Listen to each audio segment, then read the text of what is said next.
guy. He's paid a lot of money. Facebook.com. You probably have developed your own independent page on there. Just come find us. Very easy. Haber Middlecoff, like the YouTube page. And yeah, content, more content. I'm actually, John, since we're doing, for people who are watching the live version of this, there in the description is a link to our Facebook page, specifically a spot where you can leave a mailbag question. So if you're watching this stream, go right now, just click that link, open a new window, leave us a mailbag question on the Facebook page. Just follow the link in the YouTube description, leave us a mailbag question there, and we'll take a few Facebook mailbag questions, maybe if you get one in today. One thing that just hit me, maybe we should also develop a LinkedIn page and just like for the podcast. I do actually, I get people to DM me on LinkedIn. I don't necessarily scroll LinkedIn like some people maybe, but I clearly a lot of people are there. Yeah. So that might be something. I'm jot that down. Just hit my mind. That's a good idea. That's a very good idea. I'm an idea guy. I like it. Try to thrive on ideas. Joe Judge never got a job that he tried to get. No. Flying Coach. I don't think there's a better arm of marketing for the Flying Coach podcast than Haberman and Middlecoff. No, there's not. I mean, and luckily, the main host that had the idea originally, Schrager, knows that and knows our love for it. They had Tomlin and Raheem Morris on yesterday. There were some quotes on there that, like, if Sean McVay, he couldn't work for the Maras and talk like he talked. And again, football coaches swear. Tomlin was swearing. Like, it's not, and it wasn't like that many swear words, but he can kind of do whatever he wants, And he's younger. I don't even think he's thinking about it, and he shouldn't.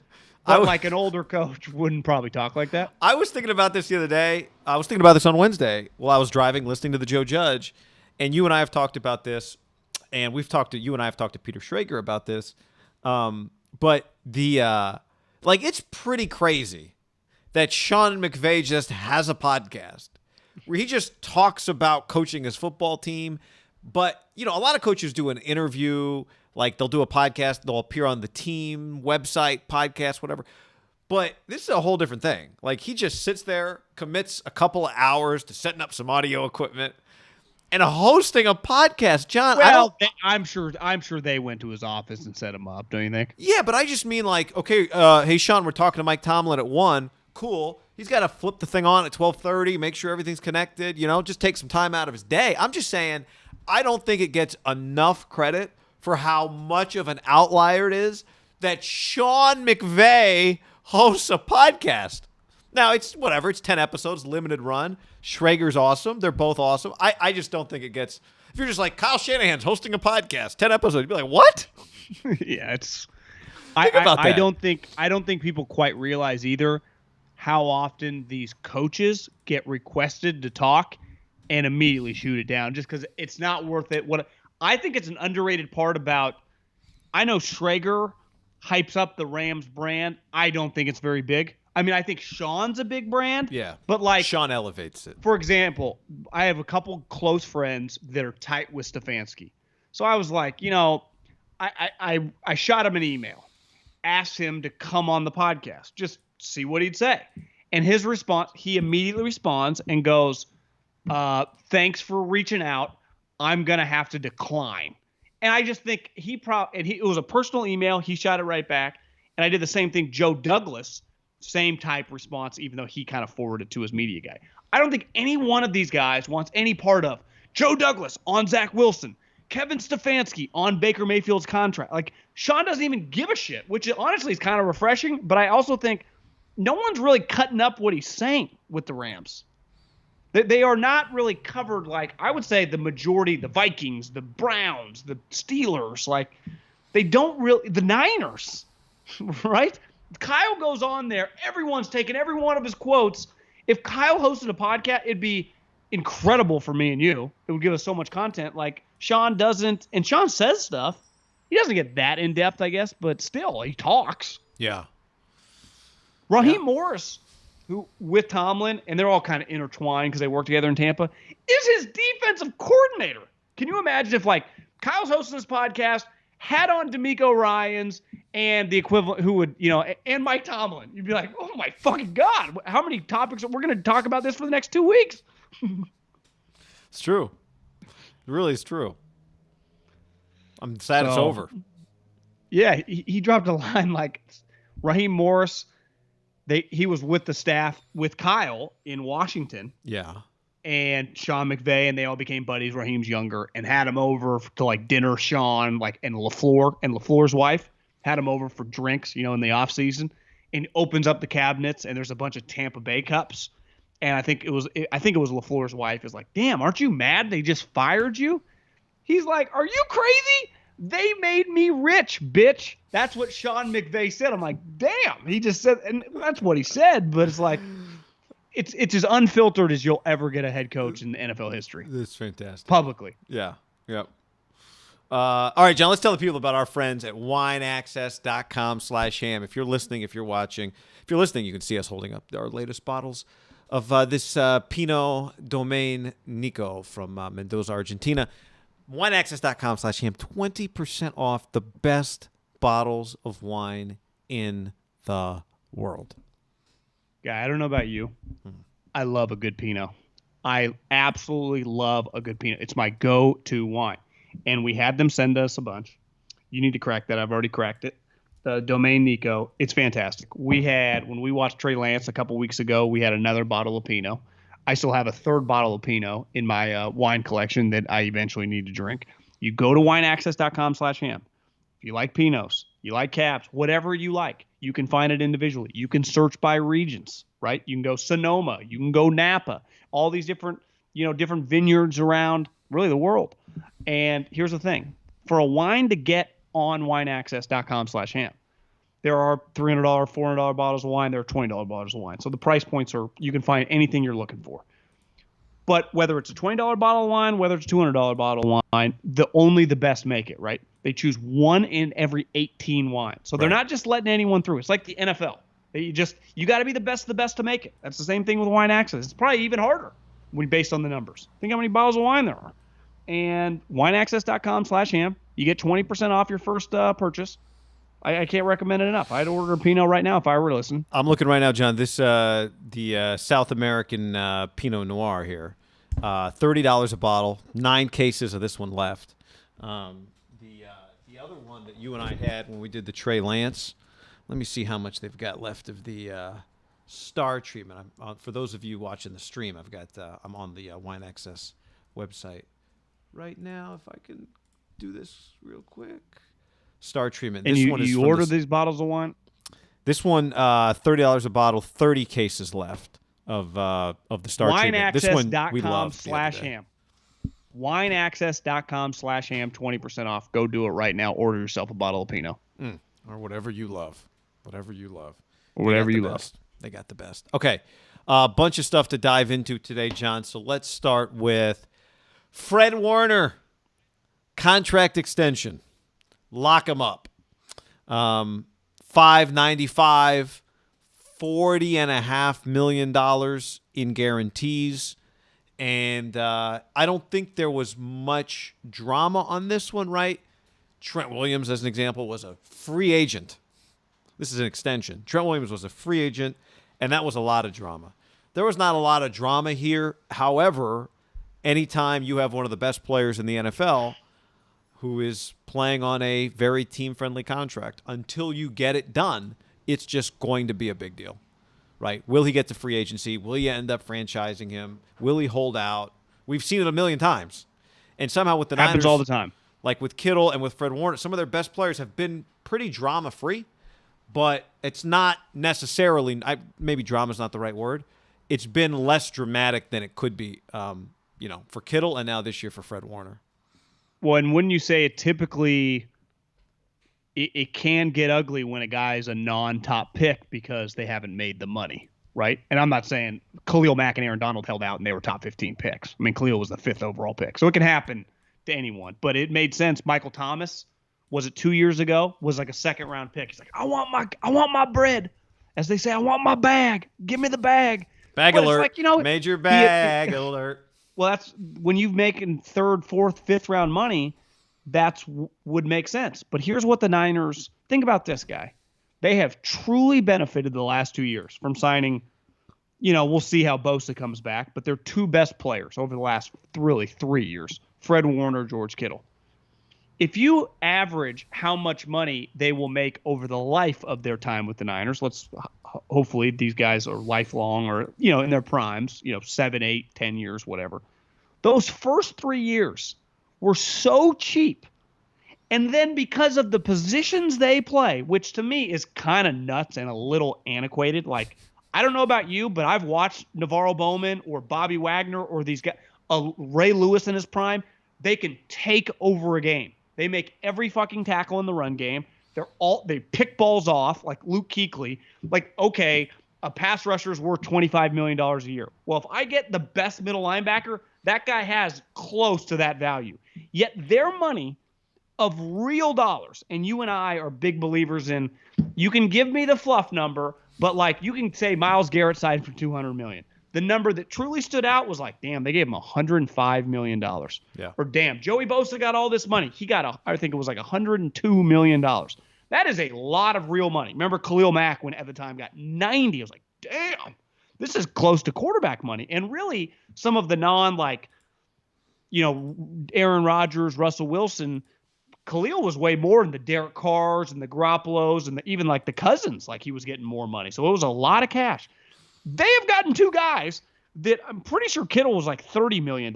This guy's 40.5 guaranteed. You're talking 70 overall for two guys. Because listen, the game is violent and guys can get injured and then they're not the same player. We know that. So they are on the hook for their two best players for not that much money. And part of it is just there's just some luck involved that one, they nailed two picks that were non-first and second rounders, so the guys were cheap. And then they play positions that just are based on comps that are like Travis Kelce. You can't convince me is the best contract in the NFL. You can't convince me otherwise. He catches 100 balls a year. He's arguably the second best player on the second best team in the league. He dominates. No one can cover him. And he makes a quarter of like what Amari Cooper makes in guaranteed money. How does that make any sense, guys? Well, it doesn't. And I don't understand. I mean, I do understand it's hard for NFL players to create a change. But it's like, wild. would you rather have Joey Bosa 100 guaranteed or Fred Warner 40 guaranteed? It's not even a question. It's not. I mean, Jimmy Garoppolo's got 74 guaranteed. So there's your $70 million right there. But I even put 100%. I didn't put quarterbacks in their own category. But if you're just going to play defensive players, Jalen Ramsey, $70 million. Yeah. So Jalen's awesome. Von Miller was at the price 70. point. In practical guarantees, not guaranteed at signing. But that's what we're talking about here with Fred, right? 40.5 is his practical guarantees. Yeah, it's money that he's really going to see. Yeah. Someone in the chat, Mr. Ortaza, says Waller is so cheap for the Raiders. That's another one. But that's not – but, like, Kelsey's been paid multiple times now, and he's still cheap. That's what's crazy about it. And Waller signed a deal well before he became a star. It was, like, smart business really on the Raiders' part. Yeah. But now he's at a point in time where – back to what you said originally, like the Niners haven't had to do. If I was Darren Waller, it's not crazy if you're just like, I'm not showing up at training camp till we rework this deal, right? Because even if you rework it, it's like I'm not going to cost you $100 million. Give me 25 guaranteed or whatever, right? Yep. I'm not even asking for that much. And that's what the Niners have been lucky. Like Bowman and Willis, their two best players over a 20-year span were middle linebackers. It always seems to happen with them. The fact that they've got a linebacker and a tight end as two of their best players, not like two corners, saves them a lot of money. Well, they haven't had a corner. Alden never made it. Alden never got there, and they've never had a receiver. If Ayuk, right, or Debo, like maybe that could happen. Feels like more so Ayuk could become if one of them. But you're still a long way away from that, right? You're a long way only away. A second year. I mean, they paid Trent Williams, left tackle. That's premium. But as you were saying to me before the podcast, it would have been one thing if he was 26 years old and it came time to pay Trent Williams, right? You agree he would have got way more than what he got Absolutely. if he was 26? And they had to, there was a war for him. I know. Even quarterback, right? Like, you don't love paying Jimmy Garoppolo $26 million next year or whatever it is this year. But at the end of the day, you can walk away from it. They could have cut him for nothing this year, guy. Kaepernick's contract was team-friendly. Joke. Yeah, it was a joke. I guess maybe Alex's rookie contract, but that's pretty much out of your control. So it's wild. I think the other thing, too, is I did talk with someone with the Niners kind of saying, like, God, you guys are getting – they're like, well, I mean, let's if Nick comes back like we think he's going to, just wait. You know, Well, that's the something next, where yeah. you don't have like there's no team friendly deal. One with the Bosas and two just with that position. Well, Bosa's not showing up to camp, you would think, without setting a record. You would say, do you think he holds out by? Do you think he holds out by next year, going into year 4?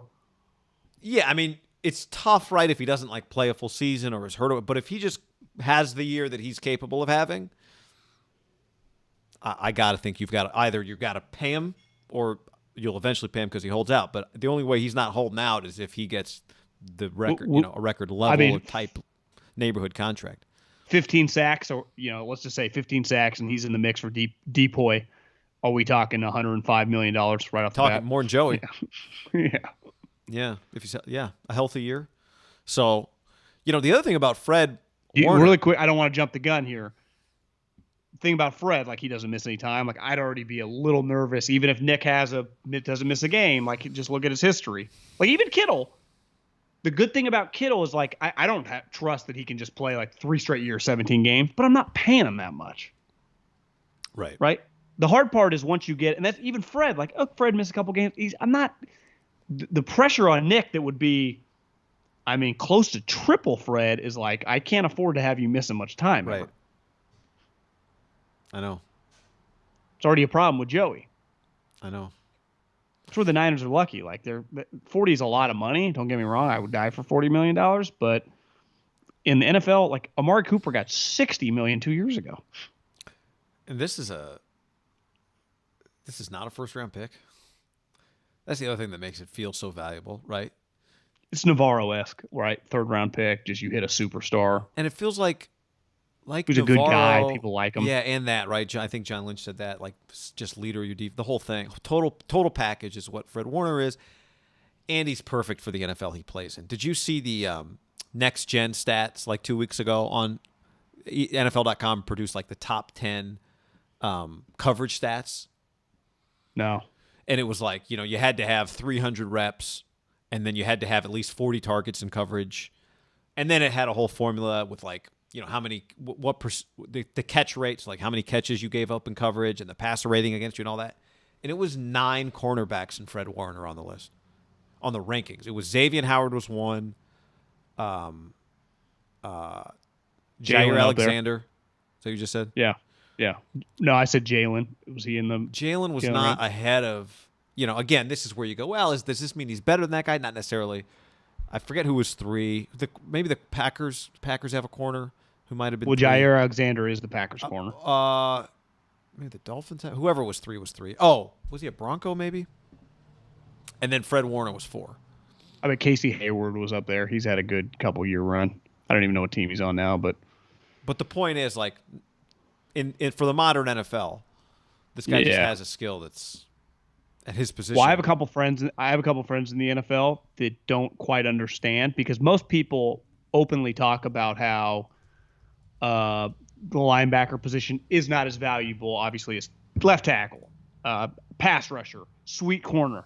And it's like maybe guys like us out here are jaded, but I've had a front row seat for Bowman, Willis, and just now this guy, and they dominate the game. Like they just dominate the game. And it's not just like, just fill in the hole against the A-gap run. No, like you said, he covers, I don't know, what does every team have now? Tight ends and catching running backs? Like this guy is like, honestly, Luke Kuechly, I feel a little bad. He would have been so dominant in like the more of the game spread out. Like he came in when it was still really physical and he was awesome. Which he fits that too. Can you imagine him right now? I mean, he would have been sweet. Ray Lewis, like these guys that already were big and physical and can handle the run. Like, could you imagine peak Bowman in 2021? He would look like fucking Giannis out there. It'd be like, he's killing people. John, and he was back then. John, on the stream, I forgot to share the video with you, but just go to the YouTube. You'll be about 10 seconds behind. Actually, I can share it with you. Hold on. 1 sec. But since you mentioned, if you're going to mention Navarro Bowman, I mean, we have to talk about, John. Pick of the stick. Yeah, there we are. There. For people who have missed it, this is, we haven't talked about this in a while. You go look at Navarro's, you go look at the pick of the stick, and Haberman and Middlekauff are right there on the sideline, watching it all happen. Anyway. I could use that body mass index, that percentage. We have to bring that photo back again. Anyway, no, but you're right. I mean, there are only a handful of guys you would say. I'm sure we could ask somebody who played 10 years ago and they could name us, or 20 years ago or 30 years ago, right? There's always a few guys that could play in every era. But here's what we know about Fred Warner. He's perfect for this era. And the other thing, you said it, we probably haven't spent as much time on this. This is something John Lynch mentioned. It also makes you feel really good when he's, one of the leaders of your team. When your best players are your leaders. It's just that puts your team in a really unique position. Well, when I ran into at the gym with Romanowski, probably within the last couple of months, and he showed me the Bill Walsh playbook from like 88 when he was a rookie, I asked him, like, would you have struggled in today's NFL? He's like, no, I was one of the faster cover linebackers when I came in. That was part of my deal. I think because he was so tough, we viewed him as like, God, Romanowski was made for like the 60s and the 70s. He actually could run and cover. He's like, I would have died to play now. I'll check tight ends till the cows come home. A lot of guys, when I came into the NFL, it's crazy how much things have changed in 10 years. We had two things that were very specific, and every team did. A two-down Mike that does not exist anymore because it's like they're going to run on first and second down, pass on third, and change of pace running back, a.k.a. a guy that you would put in a passing situation. It's like, what the fuck? No one talks like that anymore. Who would want a Mike to only play the run? That guy's really kind of useless if you play teams that throw it 75% of the time. And a running back that can't catch. Like, honestly, if you notice the last couple of years in the draft, if you can't catch and you're a higher rated guy, people question you. Like, I don't know if I'd want this guy. He can't catch. And the irony is, that was a knock on Ronald Jones with the Bucks. Like, can he catch? Right? Because I thought he was going to be a really good player, but you want him to be a guy, and I think he's been okay, but because my comp to him, I remember, was like Jamal Charles, and people were like, well, Jamal Charles was made to catch. Yeah. And Jamal Charles is a guy way ahead of his time. LT, right? Christian McCaffrey, it's why he's such an elite player right now. You got to be able to do it all, and that's where Fred Warner, like, if you play Christian McCaffrey, who's running around after Christian McCaffrey? I mean, Josh Jacobs had 45 targets last year. You got to be able to catch. Right? And that's not even close to Dalvin Cook had 54. Gio Bernard had 59. I'm not going in order. I'm just jumping around. James White had 62. David Montgomery had 68 targets. Kamara had 107. Zeke had 71 targets. Like, if you had to guess, if he can stay healthy, Clyde this year, could he get 90 targets? Edwards-Helaire? Yeah, how many games did he play last year? He was banged up. 3. Yeah, he had a couple eight target games. Just looking at his game log. How many total targets? 54. So 75 to 80 is probably not out of the realm of possibility. No, because I think you would see on a conservative level, we could just say, yeah, five a game is 85. Oh yeah, with the extra game, huh? Yeah. So I mean, it doesn't take much. I'm going to steal this from Michael Lombardi because I think it's I think it's just true. And we've seen it on the opposite end with the Raiders for years, right? Their middle linebackers are so terrible. When your middle linebacker is slow, your defense is slow. And when your middle linebacker is fast, your defense is fast. That doesn't mean every guy on your team's fast, but you do feel faster. Right. When you watch the Bears, why do their deep Roquan and Trevathan are flying around fucking like crazy men? Well, think about it. They're the fulcrum of the deep, meaning like they're the person that's closest to the quarterback and closest to the safety, right? Yeah. In theory. They're everywhere. I mean, they change your defense. And I come from I don't come from an organization. I worked for Davis High School. Yeah. The Eagles, they fundamentally do not believe in middle linebackers. And if one of the Eagles guy I tweeted said, just to put in Fred Warner's contract into perspective, the Eagles paid a total of $5 million on a $198 million cap last year, 2 linebackers. And I think it's a mistake.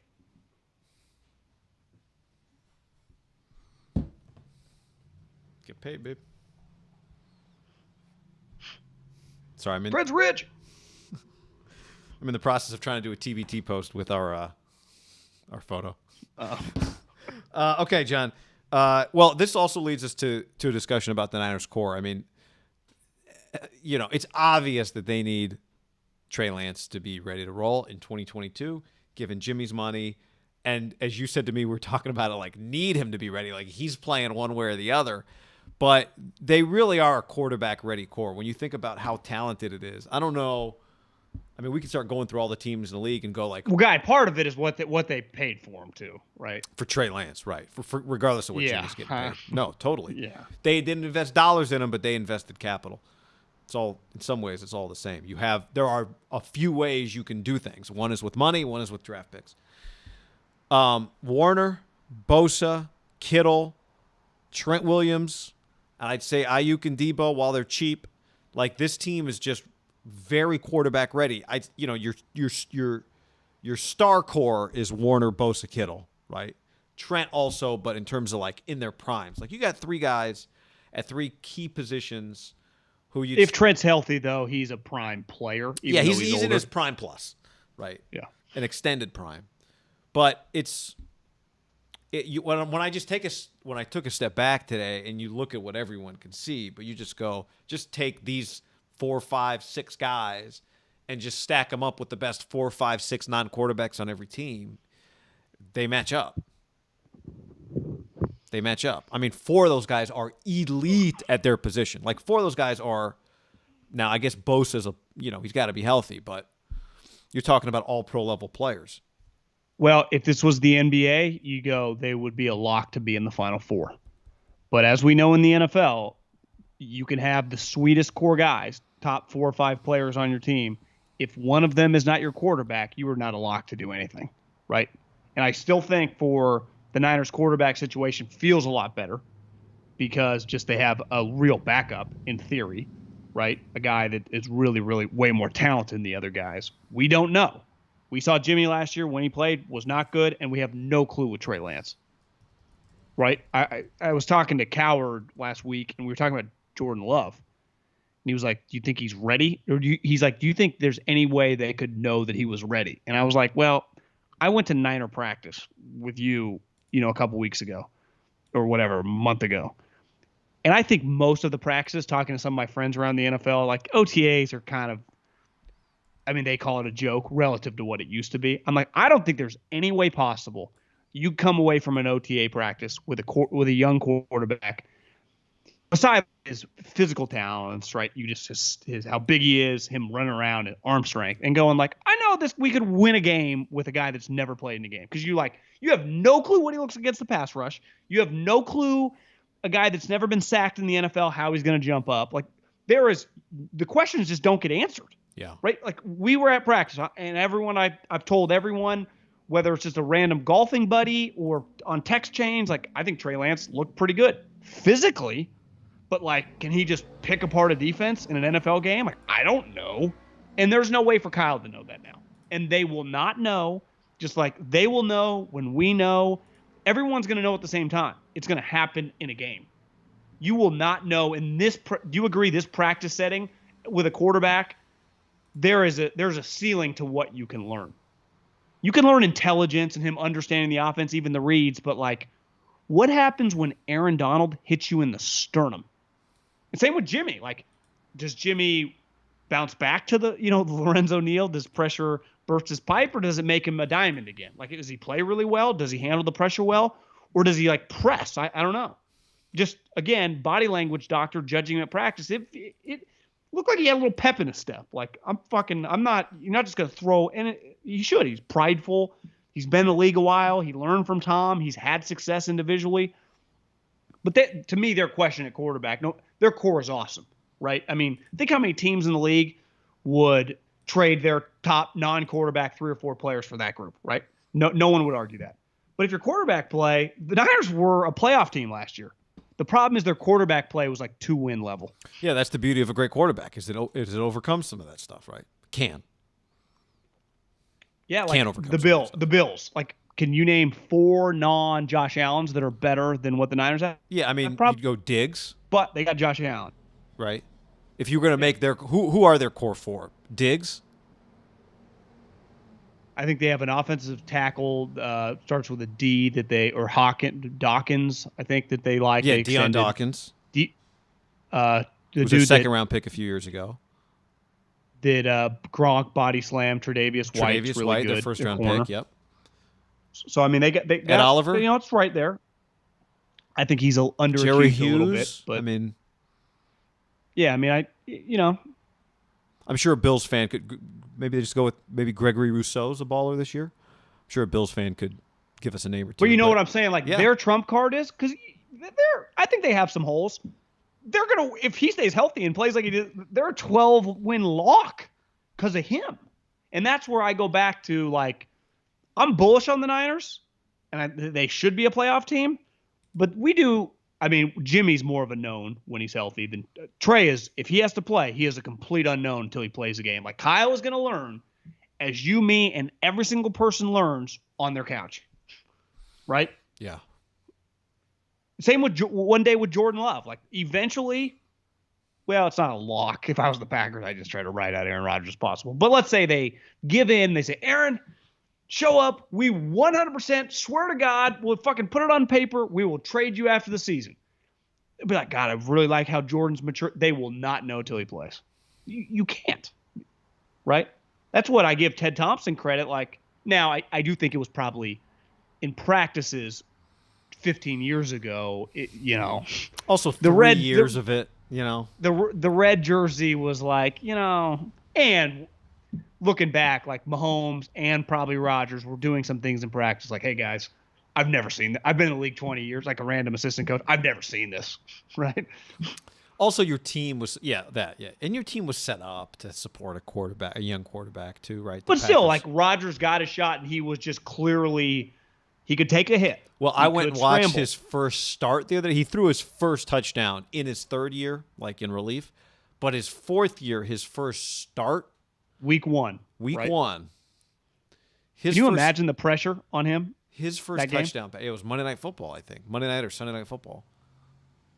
His first touchdown pass. It's like they had the ball on the 1 yard line, but it's like backpedal, dude at his feet, sidestep. Dude coming at him, sidearm, goes by one linebacker, tight window coverage, DB can't hit it down. I mean, it was an incredible throw. And it was just like, would I have known then if I had seen that? Probably not. Because, but right players, away, you go, this guy's talent's immense. Yeah, but those are the moments, right? The moments is not what makes a great player. It's the consistency of the moments, right? Every quarterback that's played in the league a couple of games, probably. Not every quarterback, but most of them have a couple of plays that make you go, holy hell. It's the consistency, though. One thing Mike Tomlin said that Monty Kiffin taught him, that any coach worth their salt can get a C player and make him a B player, right? A solid backup. And Tomlin was like, we as coaches, we love getting pride. Like, our backup started for a month, and he was good. Like, yeah, any coach can do that.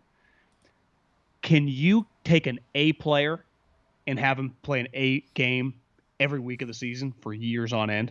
Like, that is, and it goes back to, like, you've always said about Phil Jackson or Joe Torre. Like, we act like coaching great players is easy. It's actually not. It's why a lot of guys get fired when they coach great players that can't handle it. Like, most coaches at a pretty high level can take, like, a solid guy and coach him up. Now he's got a ceiling. But can you take a sweet dude and make him a star year in, year out? You just high-level guys consistently dominate. And I don't even know where I was going with this, but that's... I'll add to that, John, because it's also more pressure because expectations are higher, right? If you coach great players and you don't win a championship, there's pressure, right? You might lose your job, right? Yeah. And then on top of that, the other thing I always say is no team has ever won a championship without great players. So I can't knock a coach who's got rings for coaching great players. The history of every sport, great players win championships. Like, oh, well, the Pistons didn't have great. Yeah, the Pistons, Rip Hamilton and Tayshaun Prince, and okay, they weren't. That's not MJ or Hakeem or Dirk. Those are great. Ben Wallace, like those are great Rasheed teams. Wallace, Chauncey Billups. I mean, right? So that team was a little different in terms of, like, they weren't 3 number ones like we see sometimes now. But that was a damn good team. Great players. The other two coaches were Larry Brown and Rick Carlisle. I mean, they were a pretty high-level group, right? Yeah. Even like I was texting with our buddy AJ. He's like, about the Bucks. He's like, are they a big 3? And I said no, because I think a big 3 is like, multiple A1 like leader stars, right? Like, you wouldn't take Chris Middleton and Drew Holiday and take obviously number one. Giannis is a number one, but those two guys on two other teams as number ones, those two teams are not also competing, like truly competing for the championship. But they're also like all-stars. Like they're pretty, all-stars in a sport where not a lot of people make the all-star team in basketball. I think Middleton's actually pretty damn good. Well, maybe he is like an A. I don't know, but I don't know if he's an A, but he's like a B plus. He's fantastic. That's my point. Is at first I was like, nah, and then you start thinking about it, like, well, pretty damn good. But that's what it takes to win a championship. It takes great players and luck. But back to your original, like they got great players in basketball. Like without Giannis, without Steph, without LeBron, without Kevin Durant, you got no fucking chance to win a championship. And I think in football, you can have sweet core guys, but if your quarterback is not, if your team is incredible, you can get by with like B- quarterback play. That's, Jimmy had A games, but overall his 19th season was probably like a B. Like you can do that a B if the rest of your team is like A's. The 49ers are going to need at minimum probably like B to B plus quarterback play these next couple of years to be competitive. The Bills last year, AFC Championship, well, their quarterback play was an A. The Chiefs the last 3 years since Mahomes got there. Like before they were like, what would you say? Alex would be anywhere from like a B- to B+. But their team was loaded. Then they get Mahomes and it's like their team was still loaded and boom, they get A quarterback play. They're like, 15-1, 14-2. So the Niners, like to me, if their quarterback play is average, they're still right around 500, which is possible this year, right? Who knows? Maybe Jimmy turns out just isn't that good. Or just is limited, and Trey is just a year away. Do you agree that? Like it's going to come down to me to that position. And I got question marks, just as Kyle does, just because there's no way to know for Trey. Absolutely not. It'd be like if Aaron Rodgers, like back to Jordan Love, if Aaron Rodgers had an injury, let's say he had a terrible ankle sprain and he was going to miss 5 games, you have no fucking clue what their offense is going to look like with Jordan Love. None. It could be a disaster, or it's like, damn, this guy's pretty good. And I think that would be the same the moment Trey gets his start. You'd be like, we'll see. Even if you're bullish on him, as people are, I am. But those first start, it's hard. And there's a difference between looking promising and being ready to win. Those are two different things too. Especially like, okay, you can look promising against a bad team and pull it off because the other parts of your team. It's hard to be a promising player if you're playing like the Rams or Seattle. Like it's going to be tough on the road with fans. It's loud. They're good too. You can't hear. Yeah. They got good players too, all right? As David Culley once told me when we were playing the Bills back when the Bills sucked, he's like, they got Lamborghinis and big-ass cars in their parking lot too. Such a good line. Such a good line. All right, John, let's tell the people before we move on about TruNiagen.com/ham, promo code ham. Tru Niagen, TruNiagen.com/ham, promo code ham for 10% off. Tru Niagen fuels the body's energy engines, maintains cellular metabolism, and even supports heart health. Guy, do you ever feel drained after a hike, a bike ride, maybe some weight training? A nap? A nap? Well, if you do, not anymore. Tru Niagen. It fuels the body's energies. It's, your energy, your engine, maintains cellular metabolism, and even supports heart health. I said that. Thank you. I've taken Tru Niagen. It helps giving me more energy. I know, especially after I work out, if I feel drained, sometimes I don't sleep that well. It's like, I need some energy. We got to do a podcast. I have more zest for life. And more vitality just every day. You just feel better. Right now, new customers can save 10% on their first purchase by going to TruNiagen.com/ham. Use the promo code ham. That's TruNiagen, TruNiagen.com/ham. Promo code ham. Save 10% on your first purchase. TruNiagen.com/ham. Promo code ham. Tru Niagen is a supplement that's clinically proven to boost NAD levels, an essential coenzyme required for cellular energy and repair. Like John said, TruNiagen.com/ham. Code ham. These statements have not been evaluated by the Food and Drug Administration. This product is not intended to diagnose, treat, cure, or prevent any disease. One of my favorite running interviews, I know you get a great entertainment out of it too, is just Tom Brady Weekly with Jim Gray, John. Just Monday Night Football, you're cruising in the car, you're listening to Harlan. Bam! Tom Brady calls in from the dinner table. Here's what I'm thinking. First half adjustments. How are you feeling after the game on Sunday? Well, he did a Q&A with Jim Gray, and they talked. Jim Gray asked him about his comments that we talked about a ton on HBO, where he talked about, you're going with that guy, and he asked him more about it. And Jim asked him, do you want to clarify who you're talking about? And Tom's answer was, the teams I'm talking about know who they are. And Jim Gray was like, they do? They know who they are? And Tom goes, yeah, they know who they are. They know who was interested. Everyone has the choice to choose.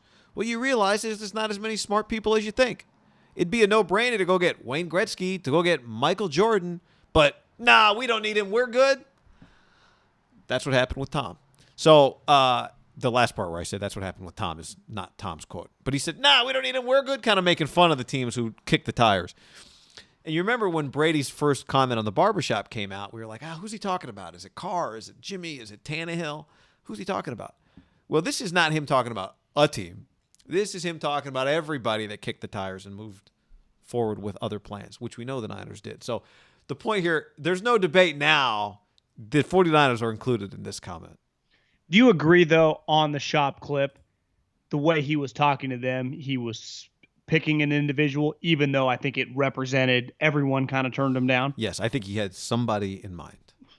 I give Florio credit. Back when this played out, he kept saying, like, what is his market? And it gets back to, I think, Tom going, how did all these teams with questionable quarterback situations, I'm fucking Tom Brady. Now, I completely understand where Tom's coming from, because he is 100% right. And this is how really just athletes in general, you and I have been around just a lot of them. You don't even need to be around a Hall of Famer. It could be I'm not saying Doug Christie talks like, you just, whoever. And you'd be like, can you check that guy? Hell yeah, I check that guy. I've been checking it. I checked his ass for a decade. And that's how they communicate. And these are just role players in the pros, right? Or just solid players. How do you think like John Elway or Dan Locke, when they're just like at the beach with a buddy having a Coors Light? That guy. You see Josh Allen. Do you know what I would have done in the league right now? Like I don't. It's refreshing to hear him talk like this, just because I would say him and Peyton. Rodgers, I think, has given us a little more insight over the years, just because his personality, where those guys do kind of stick in the corporate lane, I guess is a way to put it. Like it's not worth it for them to say something, and it becomes, Tom really has just let it all fly. I mean, I just don't think he gives a shit about anything. That's actually why I think him and Phil are such perfect partners whenever they play together. They both are kind of similar. Would you agree? Like they just, at this point in time in their careers, I watched him. Rich. It's funny you say that. I watched that interview and thought, wait, is he getting some of this from Phil? That's what I felt like. Because he like looked directly into the camera. It was awkward. I'm like, I think he's getting some of this from Phil. That's what it felt like to me. Yeah, just let it go. The one thing I would nitpick with him is it's not like Jordan, as it turns out, right? Michael had been retired for 3 years, came back to the Wizards at, what was he, 38, 39 years old? Someone else will have to educate me a little on Gretzky, how it ended with Gretzky. I think Gretzky was pretty good at the end, but Gretzky wasn't in his 40s. MJ most certainly was not 43. Michael came back, played for the Wizards, who he partly owned, right?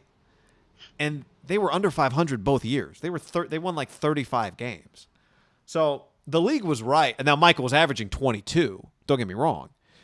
But the league was more wrong about Tom than they were about MJ. Now, I don't know. I don't quite remember. Could MJ have just played for anybody, or was he going to play for the Wizards no matter what? Tom almost does himself a disservice here. Obviously, with Michael, right, we're talking about the greatest athletes of all time. But Michael's last few years, and who knows, maybe we're not watching Tom's last few years. I mean, the Bucks are getting their rings on Thursday night. It's Tom's 7th ring, John. Is it Tom's last ring? Or is Tom going to get an 8th ring? Like, I was thinking about that when I saw Tom tweet, like, getting our rings tonight. Well, is it his last ring? Might not be. Well, I saw Guerrero, his yeah, Alex. No trainer has to. Like, you see that clip a couple of weeks ago? It might have been like last week, where he was throwing the balls to his like kids or his nephew. Yeah. Did you see the guy like in the middle of the field? Was Alex? Like, yeah. Alex goes everywhere. I know. Him. He was on Schefter's pod, I didn't listen, but I saw the clip that Schefter posted. Like, yeah, I see him at least playing this year and next year. Like, he's got 2 more years minimum in him. Like, they are going to be in the mix for the championship these days. It's not inconceivable that he gets to 8, right? Nope. If they're the favorites. No one in the would NFC. think you're weird to say that minimum they're in the NFC Championship, hosting the NFC Championship game this year. Gretzky, yeah, was his last year. He was 38, but he was an all-star, 36, 37 two of his last 3 years. But he was, like, stat-wise looking, he was a shell of himself. Like, in his peak, he was scoring, like, 70, 80 goals. Points. I heard someone's goals, points. No. Like, in his peak, he was 70, 80 goals. His assists were outrageous. His points, like, he was over 200. I heard someone say, did he win the Hart Trophy? How about the Pearson? Did he win the Ross? Did he win the Bing? No, nothing late. He won the Bing. It's a good knowledge there. His last year winning the Bing was 94. But when fantasy sports, I think, became something in like early 80s in baseball, hockey, basketball, football, Wayne Gretzky would come, like, you could only get, like, buy a Bitcoin, right? You don't have to buy the whole thing. You get a quarter of it, and you would get, like, you could buy 50% of Wayne's points. Because he disrupted the whole league if somebody had him. Wasn't fair. Yeah. That's pretty outrageous. I mean, that doesn't happen for the greatest quarterback of all time, right? It doesn't happen in really other sports now. Maybe Barry Bonds had a moment where he was probably on a different level. But he was hitting, but he was on another hit. level. But you could, if you were playing fantasy baseball, you could have a guy that hit 55 home runs and another guy that hit, maybe not 55, but yeah, actually, there were guys when he was hitting could. 70. Yeah. Guys were hitting 50. Yeah, so you could have made up because 50 became the new like 37. Right. But that was my one thought with Tom. A, he's talking about everybody. He's talking about the night. He's talking about everybody. But B, he's selling himself. As cocky as it is to hear him say that, you wouldn't do this to Michael, you wouldn't do it to Wayne, and I'm with you. I loved hearing him say it. I think he's actually kind of selling himself a little short. He's ending better than those guys did. If this is the end, I don't know how far we are from the end, but there's still, I mean, he's flirting more and more every year that goes on with the whole argument of Father Time. But if his arm keeps moving, he's never been predicated on moving around. So what really changes, right? If his arm stays 95% of what it's been, he's not predicated on running. So as long as he's healthy, now they claimed he had an MCL injury, or torn MCL. As someone with a torn MCL, I don't believe that. Maybe he dinged it up like late. They claimed he played the whole season with that. I'm going to call bullshit on that, like trying to add to the legend. But he could get hurt. And I'm even talking like a broken leg. Right. But the question, I think, consistently. My question for Tom is, if he did have a major injury, would he come back or would he just be done? Come back. That's pretty nuts. He'd come back. If you tell me he tears ACL and he comes back, I don't think he'd go out like that. He's a maniac. Well, isn't he? Yeah, he is. He's because I was listening to this golf podcast and they were asking, like, could Colin Morikawa win 8 majors? This guy who covers golf is like, well, we say that a lot, like about every non-Tiger, right? And we say that about Rory. And now when you listen to Rory talk, it feels like he doesn't even like golf that much because your life just becomes this like business entity. And I think any guy in sports, once the huge money comes, and on a lower level, like I think we feel it sometimes just doing this. Like once you work in anything where you're generating money, it's no longer what it wasn't to you before the cash. And it's like Rory just became numb to it, all the money, just like a walking corporation. Like why Phil, Tiger, Tom, Michael, deep down, you could have paid him $1. You could have paid him $100 million. They were fucking addicted to the sport. Absolutely. Like he's like, Phil won the championship, the PGA championship this year. He's like, at the Masters, I was there and it was like dusk. It was like 6 o'clock, 7 o'clock at Augusta. Might have been like 7:30 actually. And he's like, there's not a soul on the property. And I look out at the practice range in the chipping area, Phil by himself with doing this towel drill chipping over it. And he's like, this guy is an addict, right? And Tom, and I think Peyton was like this too, but his body just told, Peyton did not want to quit. And remember there were reports after the season, he started reaching out to people and no one would touch. His arm was shot. Unless that happens to Tom, you're probably right. Tom ain't just tapping out. I think we always say this, though. There's a small percentage, though, of true addicts. I Jameis. admire. If we judge you by how weird your drills are, Jameis. But I admire you so much. Like, I'm talking true addicts once you make an astronomical amount of money. Like, listen, I'm not a big LeBron guy. I do respect his work ethic for his craft. At this point in time, he's so rich and he works so hard. Like, how do you do it? What are you doing it for? Yeah, we always say this though, John. What happens if Tom gets hurt? But what if he doesn't? Well, no, he's been hurt once in 22 what if years. He doesn't get hurt? Daniel on YouTube says you can play with that. I had 2 grade 3 ligament tears in the IDF.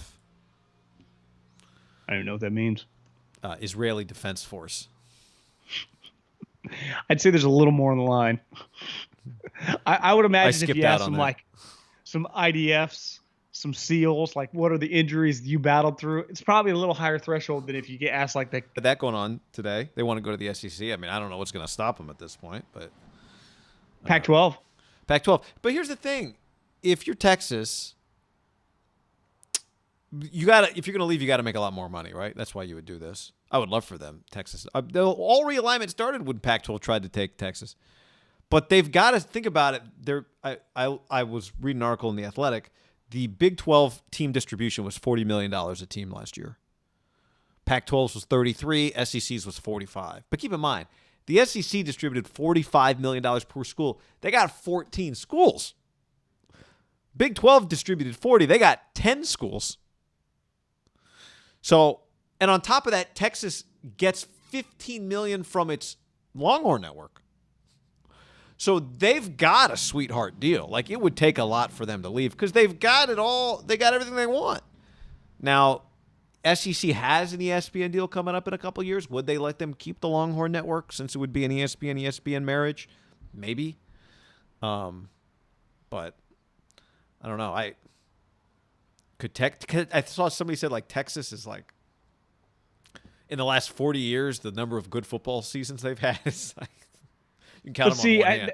It is. That's where people miss the point a little bit. Like Totally. The Cowboys haven't sniffed an AFC or an NFC championship game in 2.5 decades. No one cares. They're the biggest brand in America. Like extreme outliers. Yeah, they are a cash cow. Like I bet Washington over that period of time has had. Well, I mean Texas did win a national championship and go to another in a 5-year span, right? Yeah, like Jeff Schwartz asked me, do you think USC could pull off like a Longhorn network the way Texas did? And my answer was no chance. My answer is they could if they were a top 5 team. But Texas does it while being like not a top 25 team. And on the West Coast, you can't pull that off if you're not like our best on the West Coast. When you're the best, we can hang.